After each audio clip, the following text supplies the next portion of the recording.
दक्ष news, सामान्यांच्या हक्कासाठी नेहमी दक्ष.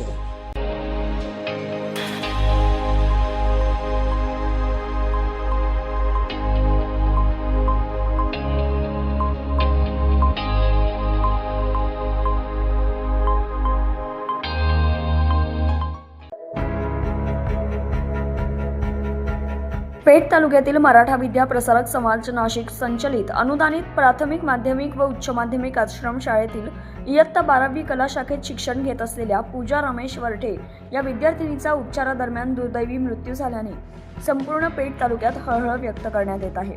पूजा वरठे हिला जुलाबाचा त्रास सुरू झाल्याने तिला तातडीने पेठ येथील ग्रामीण रुग्णालयात उपचारासाठी दाखल करण्यात आले.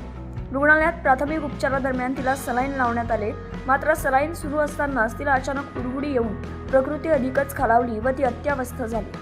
तिची गंभीर अवस्था लक्षात घेऊन येथील वैद्यकीय अधिकाऱ्यांनी तिला पुढील उपचारांसाठी नाशिक जिल्हा रुग्णालयात तातडीने हलवले. मात्र येथे उपचार सुरू असतानाच तिचे निधन झाले.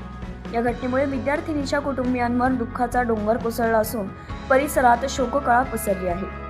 या घटनेनंतर शाळा व्यवस्थापनाचे दुर्लक्ष का झाले, विद्यार्थिनीच्या तब्येतीकडे वेळीच लक्ष दिले का, तसेच आरोग्य यंत्रणेच्या उपचार पद्धतीत कोणतीही निष्काळजीपणा झाला का, असे अनेक गंभीर प्रश्न उपस्थित होत आहेत. एका साध्या आजाराने ग्रस्त विद्यार्थिनीचा मृत्यू होणं ही बाब अत्यंत चिंताजनक असून याची सखोल चौकशी होणं गरजेचं असल्याची मागणी आता होत आहे.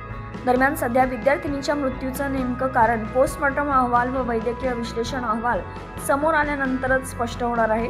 त्यामुळे पेठ तालुक्यातील विशेषतः आदिवासी समाजाचे लक्ष या पोस्टमॉर्टम रिपोर्टकडे लागले आहे. विनोद सहाळे, दक्ष न्यूज, पेठ.